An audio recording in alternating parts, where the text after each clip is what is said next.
South Central College is recognized by the All-In Campus Democracy Challenge for its dedication to raising student voter participation. SCC was given the Silver Seal to recognize their efforts, along with more than 500 campuses using data from the National Study of Learning, Voting, and Engagement. According to that same group, altogether, these campuses registered about 75% of their combined student population and saw 41% of those registered students vote in the 2022 midterm election.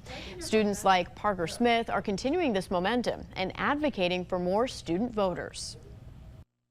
Students and other young people are underrepresented in voting and elections, and we have a lot more stakes in the future of this country and what we will be doing going forward, so it's best if we are involved.